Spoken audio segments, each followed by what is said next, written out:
Program Makan Bergizi Gratis atau MBG hakikatnya memiliki tujuan yang sangat mulia. Program ini bertujuan untuk meningkatkan kualitas sumber daya manusia Indonesia melalui perbaikan gizi, yang difokuskan pada penurunan angka stunting dan gizi buruk. Program ini menyasar anak sekolah, balita, ibu hamil dan menyusui untuk memastikan kesehatan dan kemampuan belajar yang lebih baik. Namun seperti program berskala raksasa lainnya, pelaksanaannya di lapangan tidak selalu mulus dan memerlukan pengawasan ketat dari semua pihak. Tanpa adanya sistem pengelolaan dan pengawasan yang transparan, niat baik program ini bisa berbelok arah, bahkan merugikan masyarakat yang seharusnya dibantu. Oleh karena itu, penting bagi kita untuk memahami potensi masalah dan solusinya.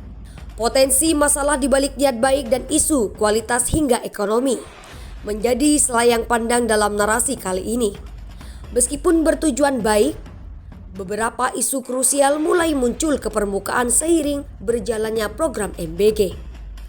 Permasalahan ini bukan untuk menjelekkan program, melainkan sebagai bahan evaluasi agar segera diperbaiki. Persoalan yang paling meresahkan adalah mengenai kualitas makanan. Kasus keracunan makanan pada program makan bergizi gratis masih terus menghantui. Seperti diketahui, pada kasus tersebut telah mengakibatkan ribuan siswa di berbagai daerah di Indonesia mengalami gejala mual, pusing, sakit perut dan muntah sehingga diperlukan penanganan medis. Komisi Perlindungan Anak Indonesia atau KPAI mengungkapkan, sebanyak 12.658 anak mengalami keracunan akibat program MBG. Data tersebut dihimpun sejak Januari hingga Desember 2025. Sementara, dalam periode 1 sampai 13 Januari 2026, Jaringan Pemantau Pendidikan Indonesia atau JPPI mencatat 1.242 orang diduga menjadi korban keracunan MBG. Angka ini pun kian meningkat berdasarkan perhitungan BBC. Sepanjang 30 hari di Januari 2026, kasus keracunan MBG memicu korban hingga 1.929 orang. Persoalan ini tentunya menjadi kekhawatiran bersama. Apalagi kabar terbaru menyebutkan sebanyak 118 pelajar SMA Negeri 2 Kudus, Jawa Tengah mengalami keracunan usai menyantap menu makanan bergizi gratis yang dibagikan pada Rabu 28 Januari 2026.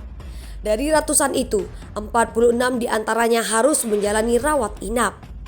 Padahal, menurut Dinas Kesehatan setempat SPPG yang menyuplai MBG ke sekolah tersebut telah mengantongi sertifikat Layak Hygiene Sanitasi atau SLHS. Kasus yang sama juga terjadi Jember, Jawa Timur.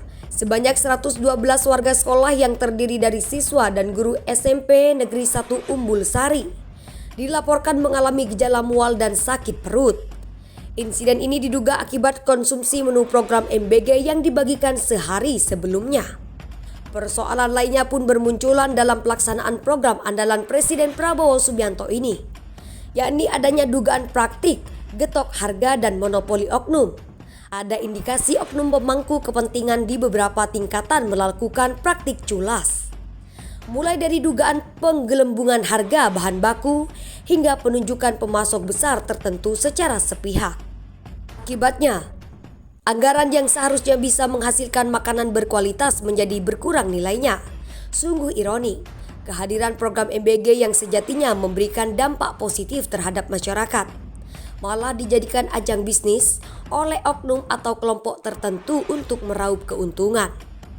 Di sisi lain, kehadiran program makan bergizi gratis atau MBG ini malah memangkas peran dapur lokal yakni usaha mikro, kecil dan menengah atau UMKM.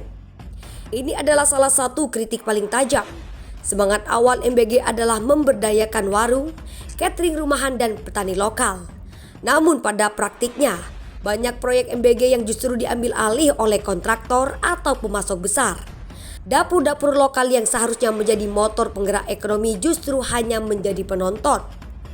Mengawati persoalan yang kompleks tersebut, perlunya pengawasan yang melekat, tak terkecuali dari kalangan masyarakat, untuk menjamin program MBG berjalan efektif, efisien dan tepat sasaran. Oleh karena itu, masyarakat harus berperan aktif, bukan justru pasif.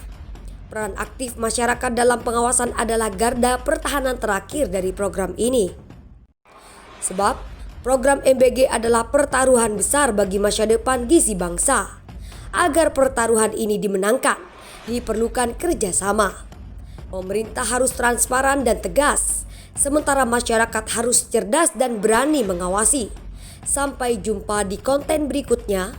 Salam akal sehat, karena dengan akal sehat, Indonesia akan selamat.